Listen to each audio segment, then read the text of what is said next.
Hello, folks. Thanks for dialing in and joining us on a snowy Thursday morning. Excited to provide some additional updates on ESTA and the Improved Workforce Act. Really excited that we have our expert from Midwest Strategy Group, Mike Crombie, here to weigh in on some changes that resulted from discussions up through yesterday. So I guess the note to take away from this webinar is that this is information that is current as of 10:01 on Thursday, February 13th. So thank you all for dialing in. So just to start out, just kind of want to talk about where we're at with things, the impact on policies, what we've been advising clients on so far.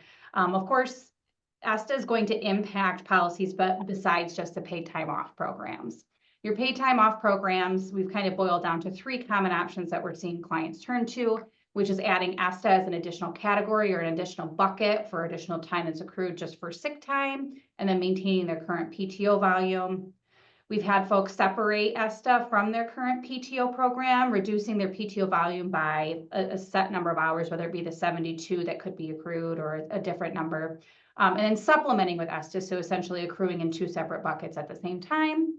And then others have maintained their current PTO policy and just updated their provisions to meet the requirements of ESTA, which includes the unlimited carryover,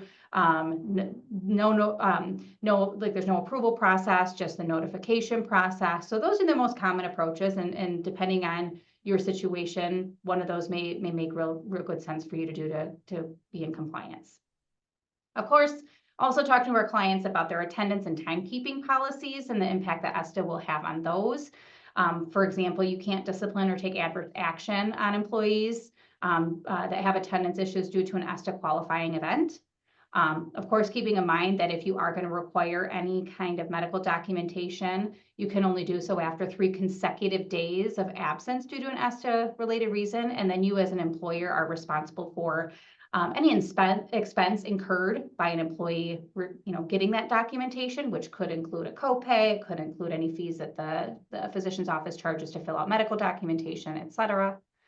And then, of course, you still must allow and track ESTA time in the smallest increment that your timekeeping system allows. And if we've moved to automated timekeeping systems, some of those are really advanced and can track down to the minute, which actually makes it quite inconvenient or administrative nightmare when it comes to tracking the ESTA usage and accrual. Also, some other programs that your company may offer are leaves of absence and other benefits. So ESTA may run concurrent with some of your benefits or leave policies, and others it could run sequentially with. So potentially expanding those leaves or providing compensation during an unpaid leave of absence that your organization provides.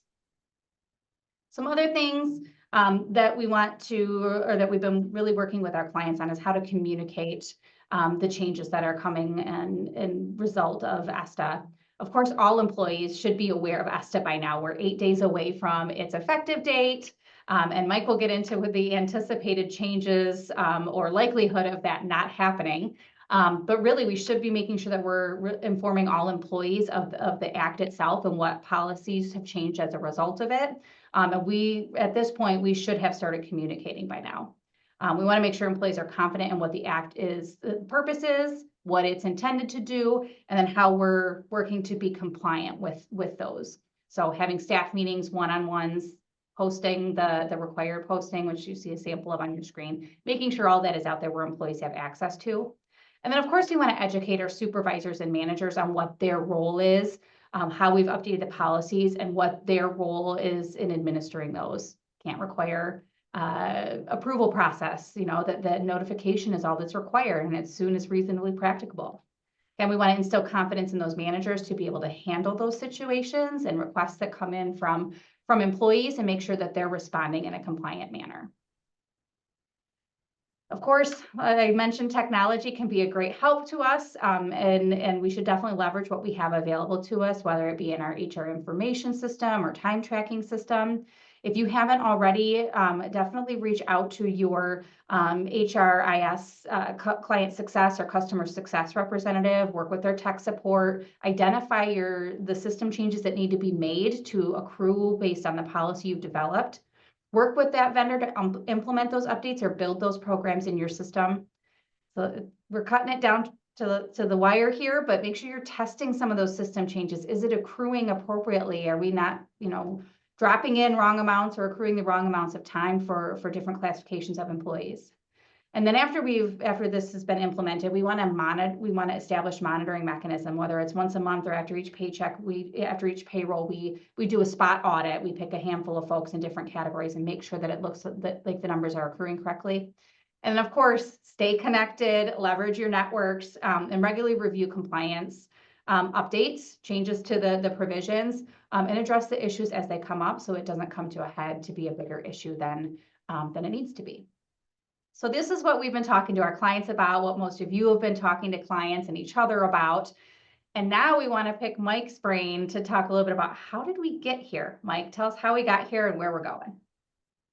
Yeah, thanks for having me. Really appreciate it. And I think at least from the businesses I talk to, right, like everybody is trying to figure out how best to be prepared for 8 days from now.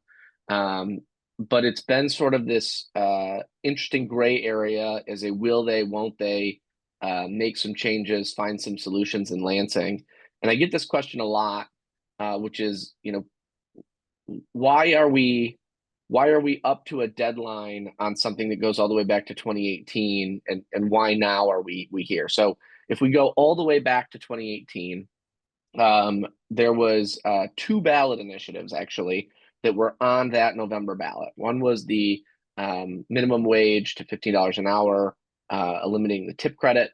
The other was the ESTA. And so voters approved both of those ballot measures in 2018 in what's called a citizen-initiated law. And so the way that process works is the voters did not approve it. Let me go back. So it was put on the ballot as a citizen-initiated law. The way a citizen-initiated law works is the legislature has a couple of options. They can approve what the citizen-initiated law says based on the signatures that were received.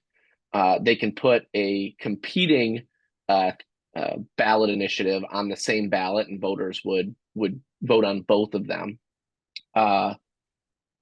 Or they can do nothing and it just goes to the ballot. Lawmakers at the time did what they called adopt and amend. And at the time, I think the legislature felt like this was a legal strategy. And what that was they were going to adopt the citizen-initiated law and then immediately pass a new law to amend it. And so they passed a version of minimum wage increase. They preserved the tip credit. The world that we've been living in basically since 2018. That has been tied up in the courts for a number of years. And last summer, the Supreme Court ruled that adopt and amend is unconstitutional, that it steals the voice of the voters and the citizens who signed that petition, and that the options for the legislature are truly just to adopt the citizen-initiated law, provide an alternative, or do nothing and let it go to the ballot.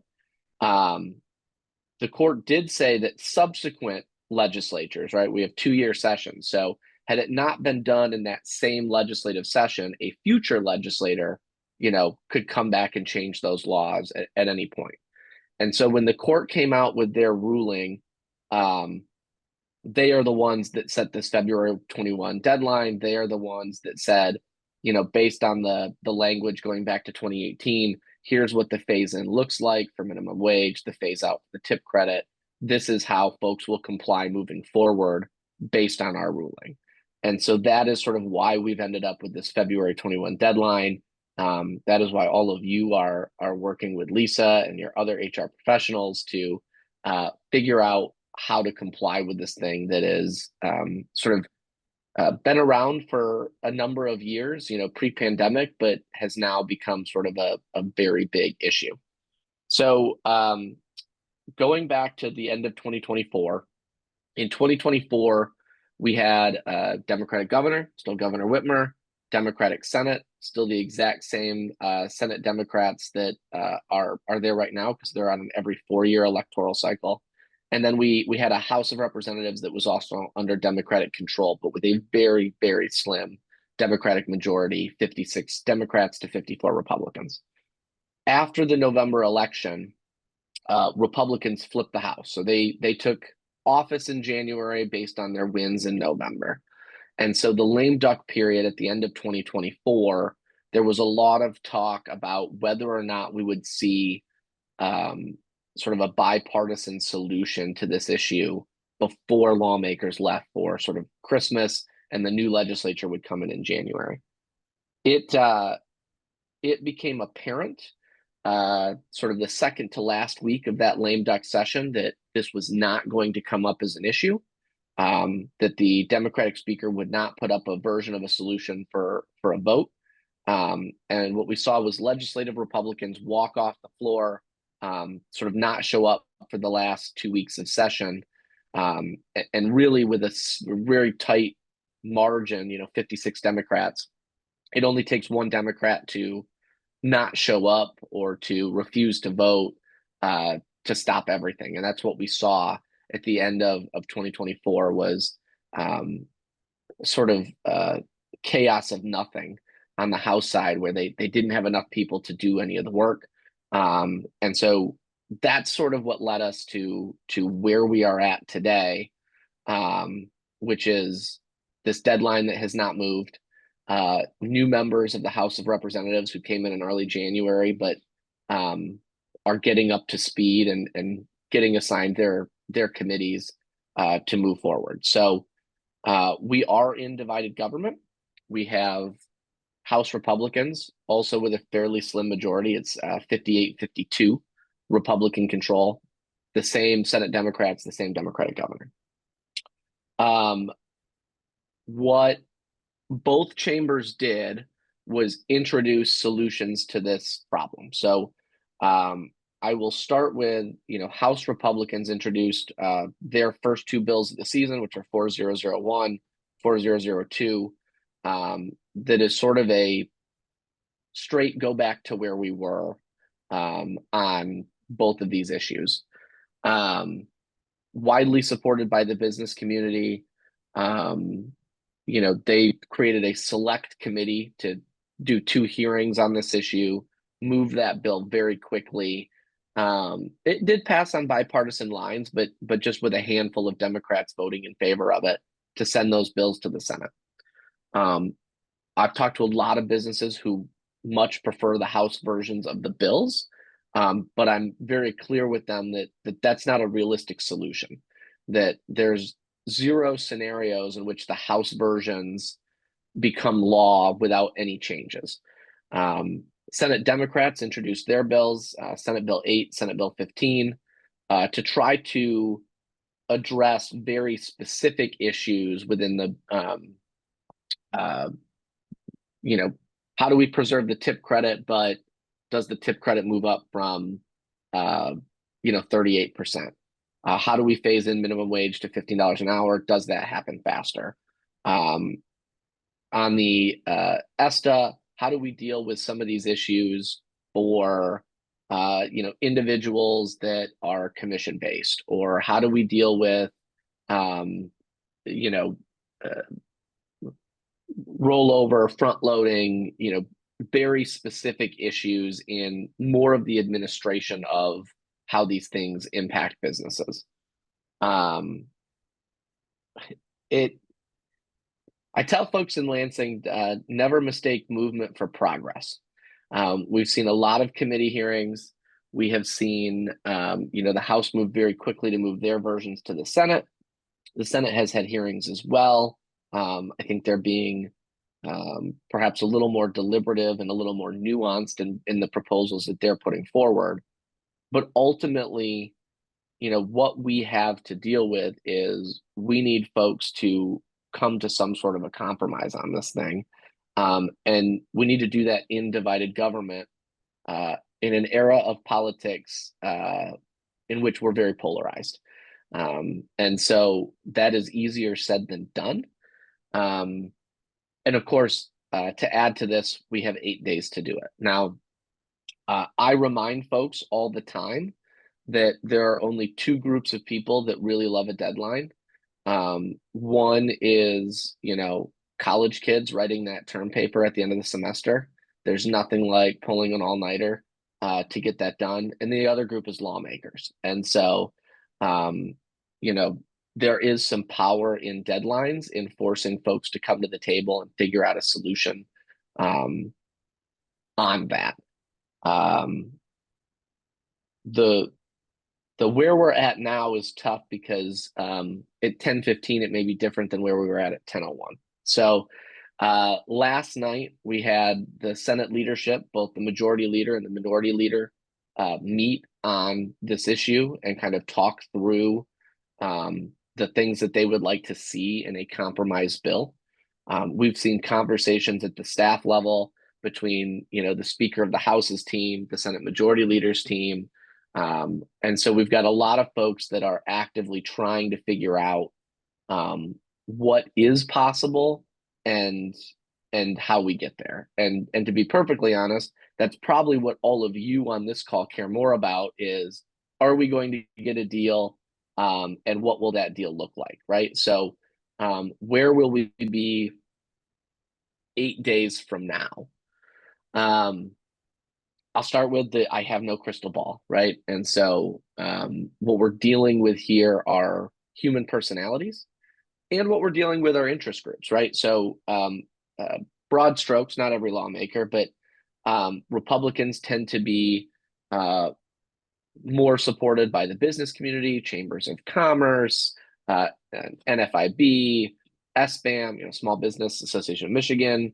The hospitality community is obviously very involved because of the tip credit. So you've got the Michigan Restaurant and Lodging Association. Basically, everybody on the employer side is more in tune with sort of the Republican Party, who is pushing to keep costs down, keep the administrative burden down, and try to find a version of this that works for businesses, particularly small businesses.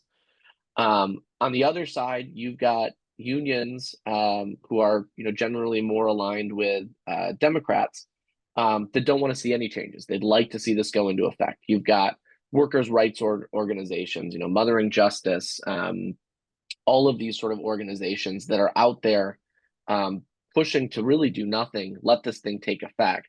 And those groups have been largely aligned with legislative Democrats. And so, while I think there's a willingness from Democrats to compromise on this thing, politically, it's going to be tough for them because they've got some very close interest groups that would rather see nothing happen. I think folks realize that politically they have to do something on this thing, that there's a political price to be paid if this gets implemented, and if restaurants start to close, if small businesses have to lay people off. That's a real fear for what that looks like, and whether or not that happens immediately on February 21st, or you could have a situation where a restaurant tries to give it a go for 6 months before they close their doors, right? I mean, small businesses typically don't say, oh, they changed the law, I'm just going to close tomorrow.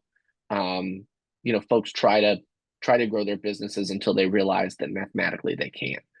So what does it look like, right? What are the sticking points on this thing, and where are we headed in a potential compromise, which is, now that I've wasted 20 minutes of everybody's time, what you really care about. Well, I think this is a really great time to remind everybody that although Mike doesn't have a crystal ball, he is our resident expert here to ask, questions about, the legislative outlook and questions you may have particular to your organization. And that's why we created this exclusive webinar. So please use the Q&A function to enter your questions in, and Mike and I are more than happy to dive into some of the scenarios or questions that you may have looming in your mind. We've got over 50 people on the webinar right now, and chances are somebody else probably has a similar or the same question. So please take this opportunity to throw your questions at Mike and I, and we'll do our best to answer as of 10:19 on Thursday morning. So, all right, that potential compromise, Mike, what are we looking at? So let's start with the minimum wage and the tip credit.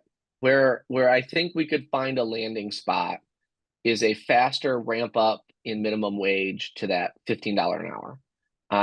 And keep in mind, going back several years, we've been adjusting our minimum wage based on an inflation index every year, right? So that minimum wage number has grown. And then, of course, coming out of the pandemic, just with the labor market being what it is, a lot of folks have been paying much more than minimum wage because that's what the market requires, right?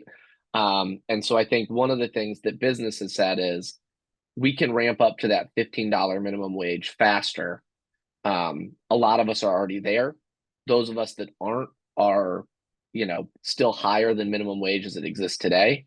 And so, I see a scenario where we go to a $15 minimum wage by 2027 or 2028 on an expedited increase. And then, of course, that inflation adjuster is likely to stick around for all subsequent years after we hit that $15 minimum wage. The tip credit, I think there's some conversation on keeping it at 38%. I think it's a little bit more likely that you'll see a slow phase in an increase to the tip credit, maybe to something around that 50% level. I don't know that phase in will be the same timeline as minimum wage. So, for example, maybe it's a increase in the tip credit from 38% to 50%, up to 2030, something along those lines. I think there's a recognition that the margins in the restaurant industry are very tight. And so, how do you make the math work on that thing? I think the other thing that has been tough for the restaurant industry in general, and I know we've had conversations with lawmakers, is very few people realize that restaurants have to cover the difference if a server doesn't get to that minimum wage threshold, right? And so there's this misnomer out here that, somebody's making $4 an hour when that's not the case. So we'll see where that lands, but I think it's pretty straightforward on that side that there can be a deal reached somewhere in that space. You want me, Lisa, to go into the ESTA, or do you want to stop and talk, if anyone has questions on the minimum wage tip credit? What do you want to do? It doesn't look like folks have many questions on the minimum wage and tip credit. Those laws are a little more straightforward than ESTA is. I anticipate lots of questions on ESTA. I know I've got a few brewing in my head, but definitely for those of you out there, load those questions in there. That's what we've got Mike's insight for here today. I thought that might be the case. Yeah, so, take it away. They're more worried about ESTA than tip credit and minimum wage right now, Mike. Okay. Let's start with I think the issues we've heard mostly from businesses, publicly testifying, private conversations, right? What we get from businesses on the ESTA generally isn't in opposition to providing sick time. In fact, something like 82% of small businesses already provide some type of time off for individuals when they're sick, whether that's part of, a vacation time that's all inclusive or separate. It's the accrual side of this that gets really tricky, right? And how do I measure this thing? And am I going to need compliance people? And how am I going to make this work, particularly for the small business side? I think there is a there's a definite willingness to allow for the front loading of this time off. Something where, all right, if you're going to provide 72 hours to your full-time employees, January 1 of every year, that you don't have to do the same accrual on this thing moving forward. It gets complicated, and where we're going to see some of the nuance is, what do you do with seasonal and part-time employees? What do you do with folks that might be in sales and they're sort of commission based? Of course, how do you calculate the wage for that paid time off for those employees who might be commission based or live off of tips? And so I think we'll see some smoothing of that. I think there's a willingness to see some smoothing on that. Where we've had some, I think, real discussions between legislative Republicans and Democrats that seems to be a large sort of divide is small business exemption. I think in an ideal world, what we're seeing from legislative Republicans is trying to match some other federal definitions for small business and either carve out companies that are 50 employees or less. There's been some talk of maybe a different arbitrary line, right? And everybody's got a different view of where you could draw that line. And of course, if you have 11 employees, you don't like the line at 10, right? You want it at 15. And if you've got 16 employees, you'd like it at 25. I don't know if we're going to get any exemption for small businesses on providing sick time. What we may get is still that tiered structure of what you have to offer at some arbitrary line for small business. And I think we may get sort of that tiered system. I could not tell you where that line is going to be drawn or how different that tiered system will be. Private right of action. Did I talk about that yet? So that's got a lot of employers talking. Yes. So I do think that we're likely to see the private right of action stuff removed. We saw that in the Senate bills. Much like other employment law, we have state regulators. There's an opportunity for individuals who feel like their employer's taking advantage of them to report their employers, to the state regulator who can take enforcement action. I think that's the model we're going to end up with if we get a compromise on this. And so I know that's one that's had a lot of businesses rattled as well. And I do think we're going to see something addressed on seasonal workers, part-time workers. I'm not exactly sure what it fully looks like, but the example I use is, pick your favorite, summer town, right? Saugatuck, Frankenmuth, Mackinac Island. It's just a lot of those places, a lot of the businesses in those communities are Memorial Day to Labor Day. And so I know what we've heard from a lot of employers, and I think, folks trying to reach a deal are taking it seriously is, I pay a high school kid pretty good money to work an ice cream shop. We're open Memorial Day to Labor Day.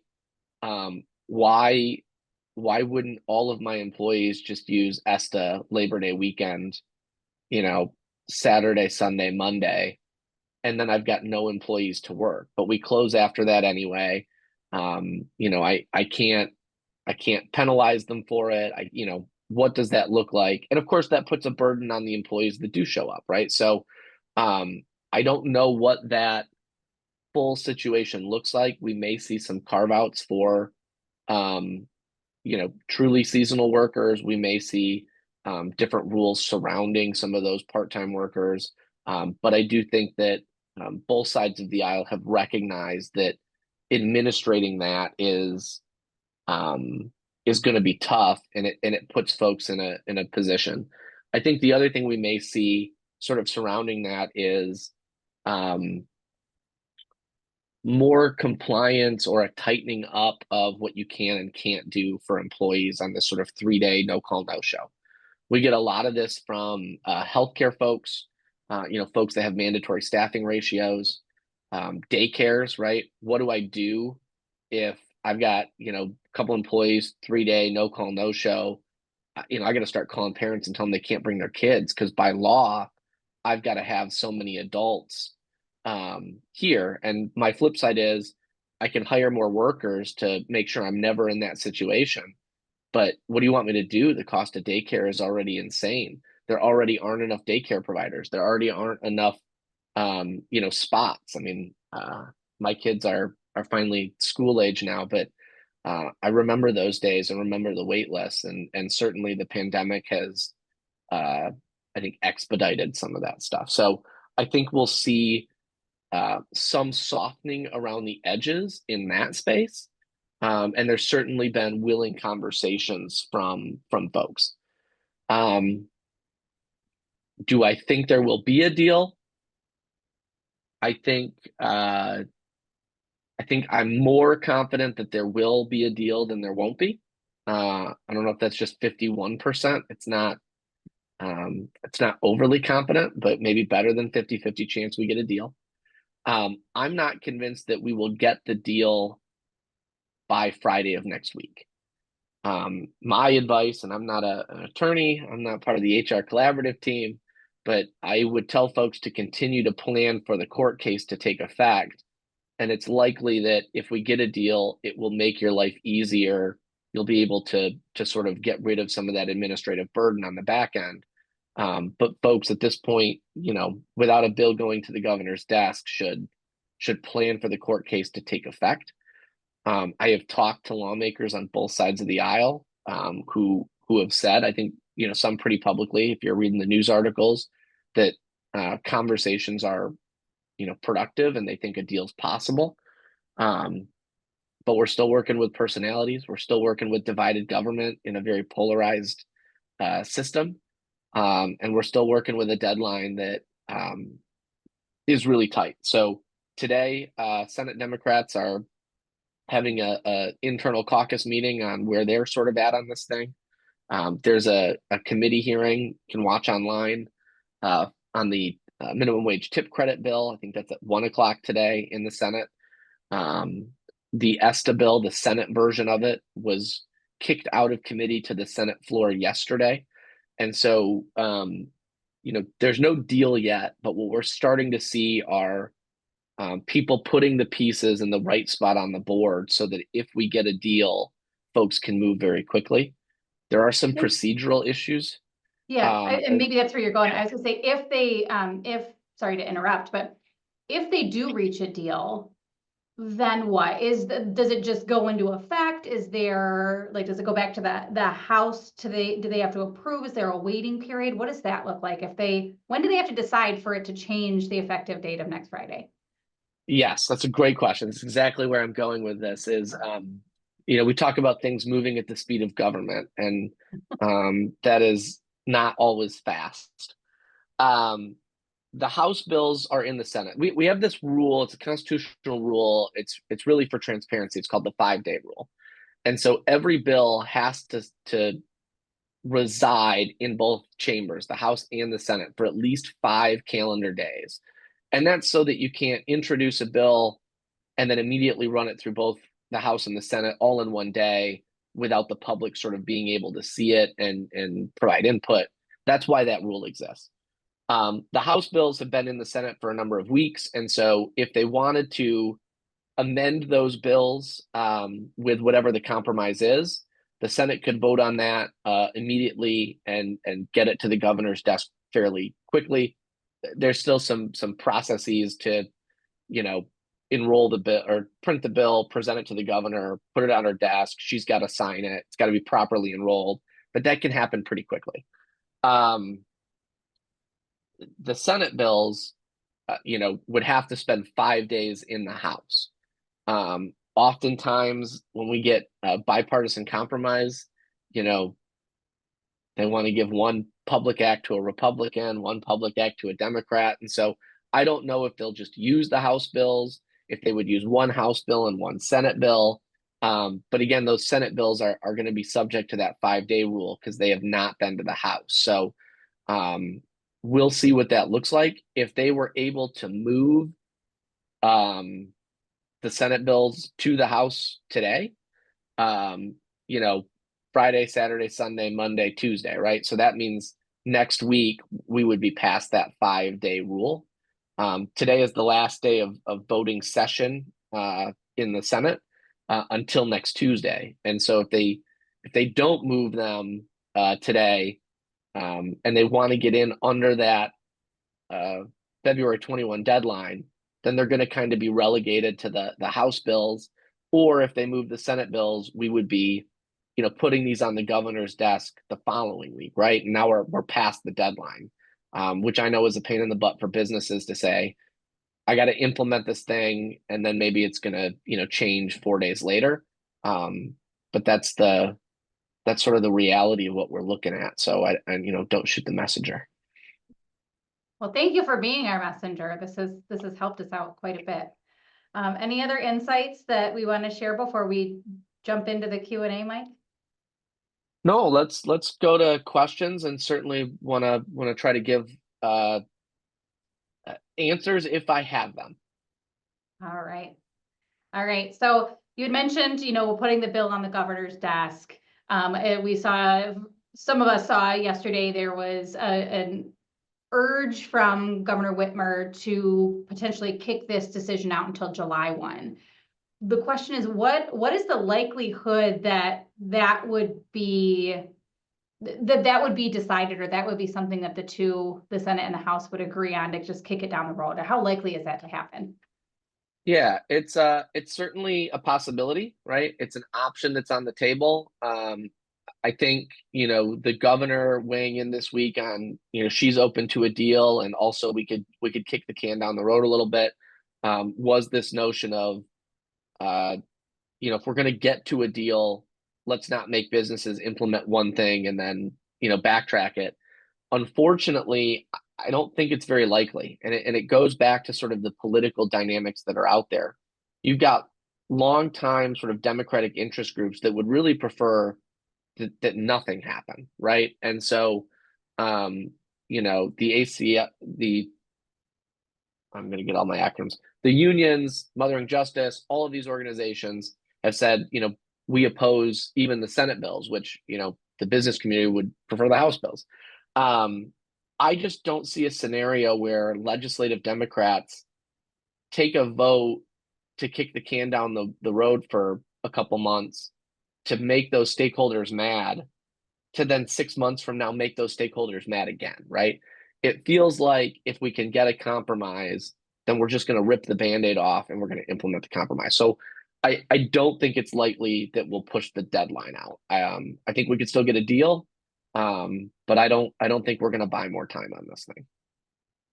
I mean, we've seen it happen before, right? Where it goes down to like the 11th hour, and then all of a sudden, oh no, you don't do anything. That is not likely to happen in this case. This is, unless something drastic happens today and is, some compromises sent over to the House, that is the only way that anything would change before the effective date next Friday. Is that what I'm hearing, Mike?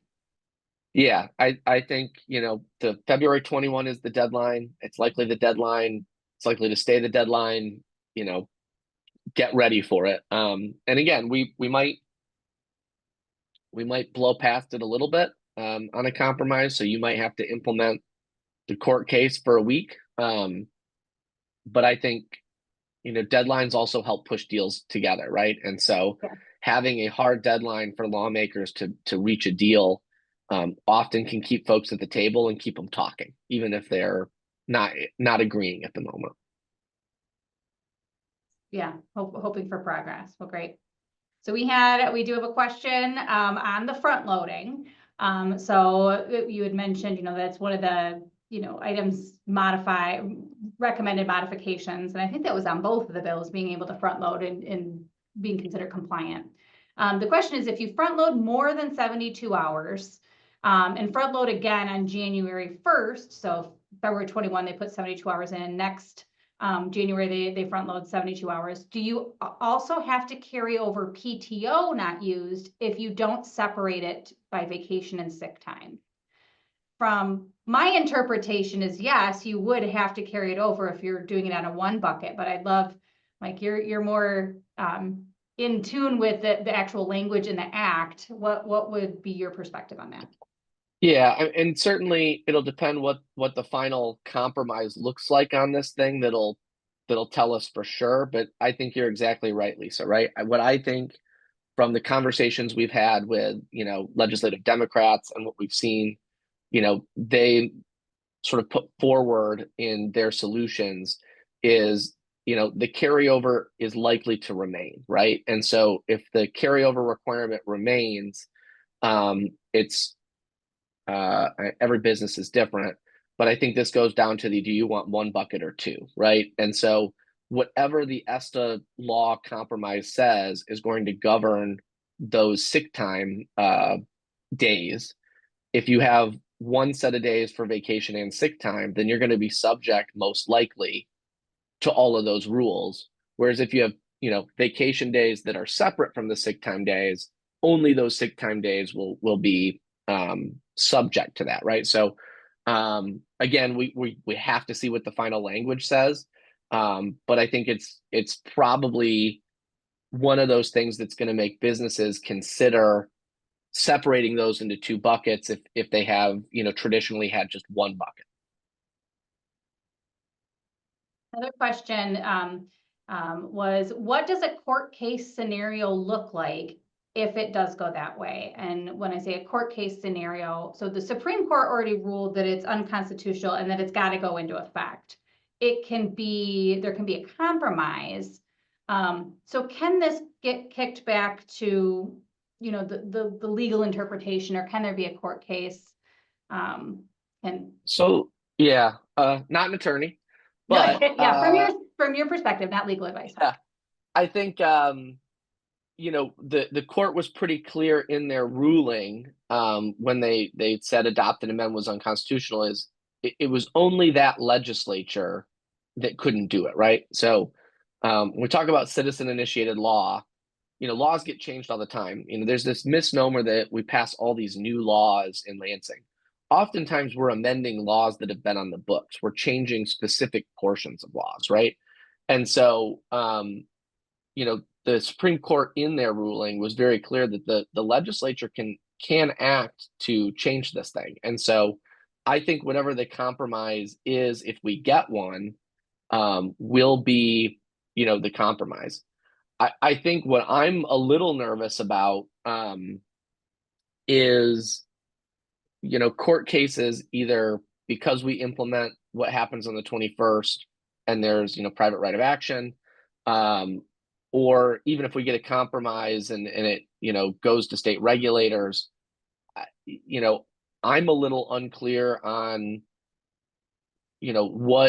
what would be retribution, for example. So if you have employees that are hourly in whatever your business is, and you've got somebody that shows up all the time and they're asking for more hours, and you've got somebody else that is, constantly kind of going 2 or 3 days in a row on, days off, not as communicative, am I punishing the person,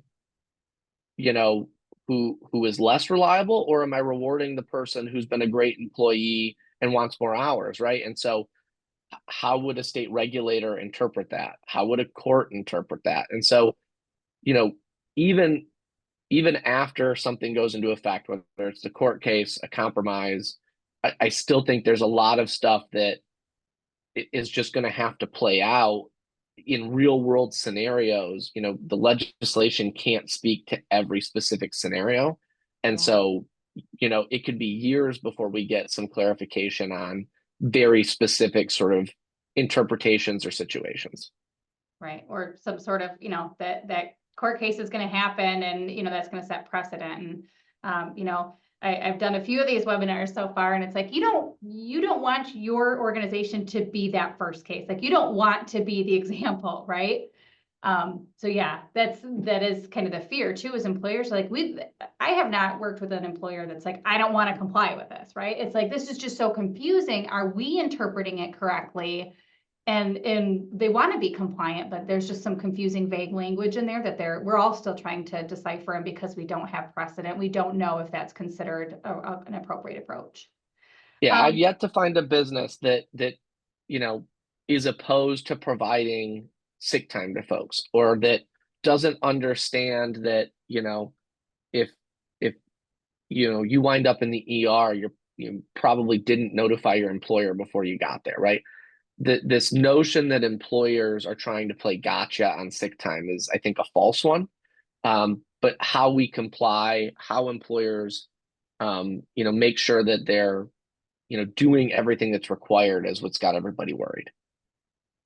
And that leads to another question that we have is, so we don't know, how it's going to be interpreted, but when we think about like the enforcement of just companies being compliant with the law, how likely, what is the likelihood of enforcement timing when is, Leo, or, who is the governing body that would come, verify compliance? And then how likely is it that they would just immediately assume penalties for it versus giving kind of a warning and then time to correct? Any kind of feel or gut feeling on what that would look like from an enforcement standpoint?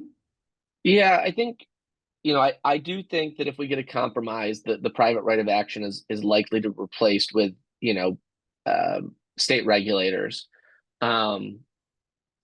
I don't have a good answer as to what that totally looks like. Um, all I can say is that I think it'll likely be similar to enforcement that folks have seen from state government on businesses in other areas, right? And so, we have a wage and hour division, we have OSHA, we have a number of these folks. Um, I think it'll be similar to that. But I could not tell you how um, aggressive or zealous folks might be in doing it. I like to believe that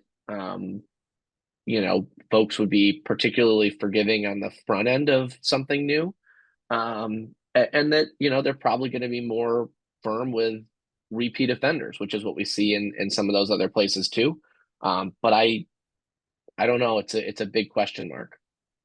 I think and that's the question we get from some of our clients. It's like, I really think I have it right, but what if I don't? Like, what is the likelihood I'm going to get like a slap on the wrist and given time to correct it versus immediately assuming penalties? Like some of the penalties I've seen that it's like $1,000 for an intentional violation and then $100 for, it's like the Mr. Crow. So they seem kind of minimal, but again, it's, money you don't want to have to spend. But if you have, if you have a lot of scenarios in which, that can add up quickly. So, all right, good question. A question in the, gosh, front loading is the topic of the hour. I tell you, it's like, oh my gosh, how likely is it that this is going to this is going to happen? So the first question, which leads into the second question, is going to be a twofer. So do you think it's possible that if front loaded is better defined as a compromise, if they decide that yes, front loading is the way to go, if you do the front load at least 72 hours, we're good. Do you think that if that's implemented, the carryover requirement will be negated? Now, I feel like one bill addressed that, but the other one didn't. I think you're likely to still be able to carry over the time. I think the Senate version limited it to like 140 hours or 144 hours. I'll have to go back and double check. So there may be some limit. It may not be perpetual carryover. But if it's set at 144, right, which would be double,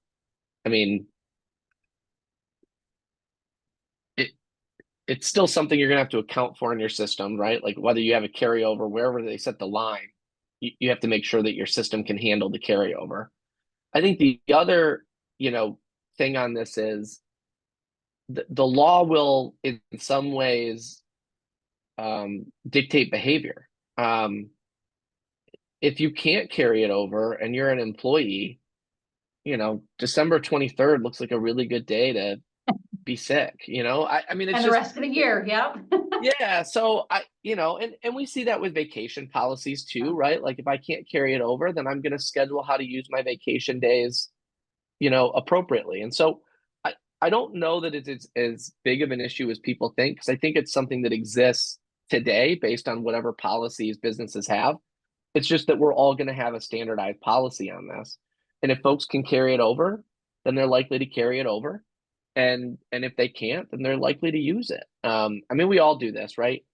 How sick am I? Can I down some Dayquil and make it through the day? If I can't carry those things over, maybe my personal math on when I use a sick day changes. So, I guess short answer, yes, there's likely to still be some carryover. Deeper answer, I'm not sure outside of the tracking system that you have in place that it's going to be that big of a deal in a how it impacts your employees. Because I think you have problems either way, whether you carry it over or you don't carry it over. I think human behavior will exist based on the framework we have. And even if you do the carryover, you can still limit the usage, which then, imposes its own sort of limitations where it's like, I have this benefit, but I can't use all of it anyway. Why am I accruing it? No, that's a different conversation. But the reason I thought that was a great question to lead into the next question is an organization decided that they're still going to, they're going to front load their hours. That's been their practice. They're going to have that 72 hours of sick time.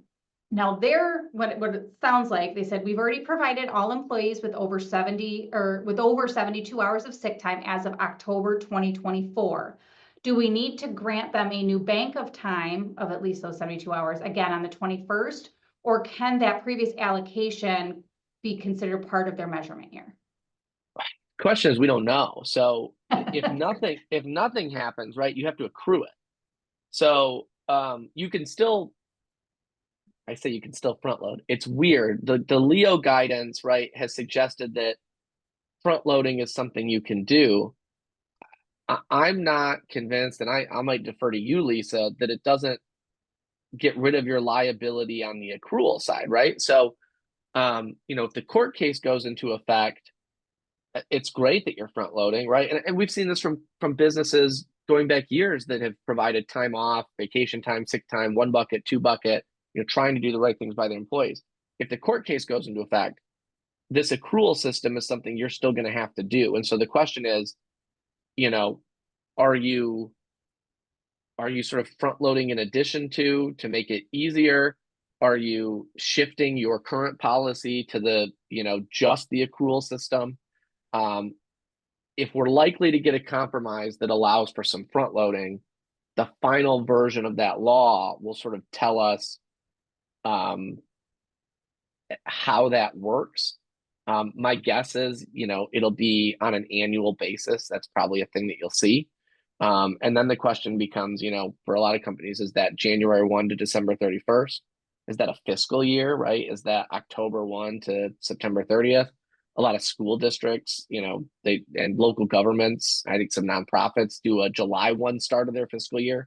Yeah. So I think a lot of questions that we'll have to wait and see what a potential compromise says before we can fully answer that. I guess, yeah, and to add on to that, so if they set their measurement year October 1 to September 30th, and they've already front loaded the 72 hours, they would want to begin accruing just on the back end so that at the end of that October to September benefit year, that at September 30th of 2024, that no one would have accrued more than the 72 hours based on their actual hours worked. And then if they want to front load the 72 hours October 1 of 2025, they would then start the accrual, continue the accrual so that when those folks carried those hours over, then they continue to accrue that by the end of the next fiscal year, they would have, anybody that would have accrued more than 144 hours would need to be a true up essentially.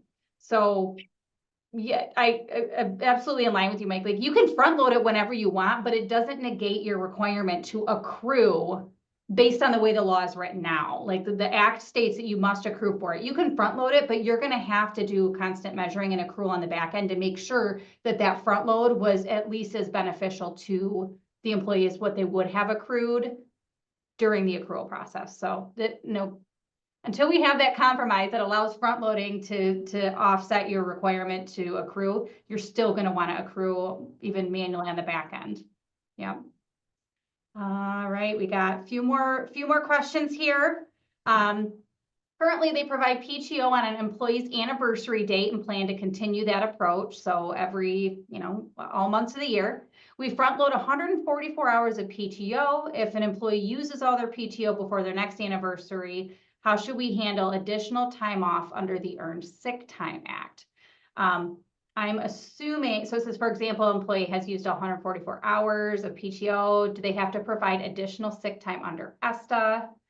My guess is are you bundling your PTO to also include earned sick time? If your earned sick time is bundled as part of that PTO bucket, you would have, in theory, provided them more time than they would have accrued throughout that year. So my understanding is that you would not have to add an additional 72 hours of sick time on top of that. ESTA just requires that you give them at least what they would have accrued to use for the qualified reasons under the Earned Sick Time Act.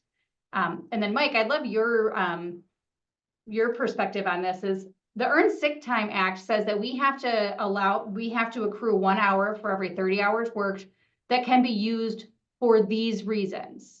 It doesn't say that you can't accrue that time and allow them to use it for reasons beyond that, correct? So if you were to say, hey, you can use your PTO for all the reasons listed as qualifying events under ESTA, or you can use it for vacation. Like, we're giving you this time to use it at your own discretion. We just need to track the hours that you're accruing and that you've used for ESTA qualifying reasons.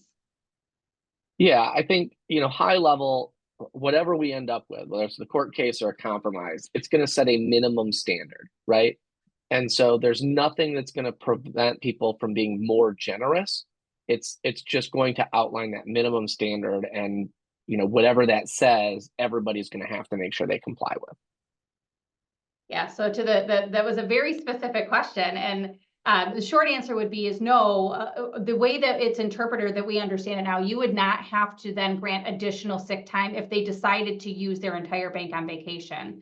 If you said that time could be used for ESTA qualifying reasons or whatever they deem, if it's vacation, the fact of the matter is you gave them the amount of time that they could have used for those reasons, but used for something else. This is another tricky one. I know I covered it at a very high level, is does it run concurrently with FMLA? So how does ESTA impact FMLA qualification? And is it applicable in all cases, including maternity and paternity leave? So paternity leave would be only, is that bonding for the child under FMLA, 12 weeks?